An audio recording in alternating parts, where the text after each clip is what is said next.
Hi friends, ഞാനിന്ന് ഒരു പഴുത്ത ഏത്തക്ക കിട്ടിയിട്ടുണ്ട്. ഏത്തപ്പഴം വെച്ചിട്ട് എങ്ങനെ ഒരു പുളിശ്ശേരി ഉണ്ടാക്കാം. പൈനാപ്പിൾ പുളിശ്ശേരി ഉണ്ടാക്കുന്നത് പോലെ ഏത്തപ്പഴം വെച്ചിട്ട് എങ്ങനെ ഒരു പുളിശ്ശേരി ഉണ്ടാക്കാമെന്ന് നോക്കാം. ഇത് ഞാനൊന്ന് തൊലിച്ച് ഒന്ന് അരിഞ്ഞെടുക്കട്ടെ.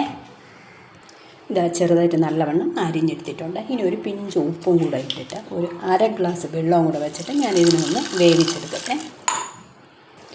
അത് വേവുന്ന സമയം നമുക്ക് ഒരു കൂട്ട് ഉണ്ടാക്കണം, ഒരരപ്പുണ്ടാക്കണം. അതിന് വേണ്ടിയിട്ട് ഒരു അരമുറി തേങ്ങ, ചെറിയൊരു അരമുറി തേങ്ങയും കുറച്ച് മഞ്ഞൾപ്പൊടിയും അല്പം ജീരകവും 2 പച്ചമുളകും കൂടെ എടുത്തിട്ടുണ്ട്, കുറച്ച് കറിവേപ്പിലയും. ഇതൊന്ന് ഞാൻ അരച്ച് കൊണ്ടുവരട്ടെ. അത് വേവുന്ന സമയം ഇതാ ഏത്തക്കായൊക്കെ നല്ലവണ്ണം വെന്തിട്ടുണ്ട്. അതുപോലെ തന്നെ അരപ്പും റെഡി ആയിട്ടുണ്ട്. ഇനി ഈ അരപ്പ് ഞാനൊന്ന് ഏത്തക്കായിലോട്ട് ഒന്ന് ഒഴിക്കട്ടെ.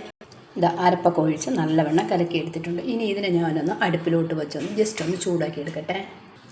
ഇത് കൂട്ടൊഴിച്ച് ജസ്റ്റ് ഒന്ന് തിളച്ച് വന്നിട്ടുണ്ട്. ഇനി ഓഫ് ചെയ്ത് വയ്ക്കാം, ഗ്യാസ് ഒന്ന് ഓഫ് ചെയ്യാം. ഇനി അടുത്ത ആവശ്യമുള്ളത് നല്ല കട്ട തൈരാണ്. കുറച്ച് കട്ട തൈര്, ഒരു 3/4 ഗ്ലാസോളം കട്ട തൈര് എടുത്തിട്ടുണ്ട്. ഇതൊന്ന് ജസ്റ്റ് ഒന്ന് അടിച്ചു കൊണ്ടുവരാവേ. ഈ അടിച്ചു വെച്ച തൈര് ഇതിലോട്ട് ഒന്ന് ഒഴിക്കുവാണേ. നല്ല കട്ട തൈര് വേണം ഒഴിക്കാനായിട്ട്, അപ്പോൾ നല്ല കട്ടി ഉണ്ടായിരിക്കും. പുളിശ്ശേരിക്ക് നല്ല ഒരു കട്ടി ആവാൻ വേണ്ടിയിട്ടാണ് നല്ല കട്ട തൈര് എടുത്തിട്ടുള്ളത്.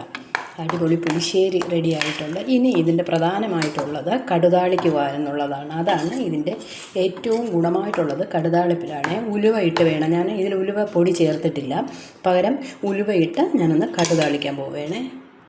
കടുതാളിക്കാനായിട്ട് ചീനിച്ചട്ടിയിൽ എണ്ണ ഒഴിച്ചിട്ട് ആദ്യം കടുക് ഇടുവാണേ.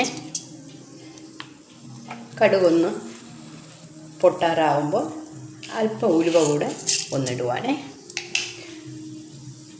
അതൊന്ന് പൊട്ടട്ടെ. ഏകദേശം പൊട്ടി വരാറാകുമ്പോൾ ഒരു വറ്റൽ മുളകും കൂടെ ഇട്ടോട്ടെ.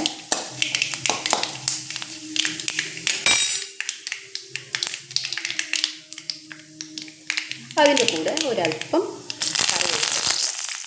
എന്നിട്ട് ഇതൊന്ന് നമ്മൾ തിളപ്പിച്ച് വെച്ച അതിലോട്ട് എടുത്തൊഴിക്കുകയാണ് ചെയ്യുന്നത്. അല്ലെങ്കിൽ തൈര് പിരിഞ്ഞു പോകും. അതുകൊണ്ടിട്ട് എടുത്ത് ഇങ്ങോട്ട് ഒഴിക്കുകയാണ് ചെയ്യുന്നത്. അങ്ങനെ ഒഴിക്കട്ടെ. ഇതാ അടിപൊളി ഏത്തക്ക പുളിശ്ശേരി റെഡി ആയിട്ടുണ്ട്. ഇത് മാത്രം മതി നമുക്ക് ചോറുണ്ണാൻ. ഇനി ഇതിൽ വേണമെങ്കിൽ ഒരല്പം പഞ്ചസാര വേണമെങ്കിൽ ചേർക്കാം. അത് ഓപ്ഷനിലാണ്. എനിക്ക് വേണ്ട. കാരണം എന്തെന്ന് പറഞ്ഞാൽ ഇവിടെ മധുരം അധികമായിട്ട് വേണ്ട.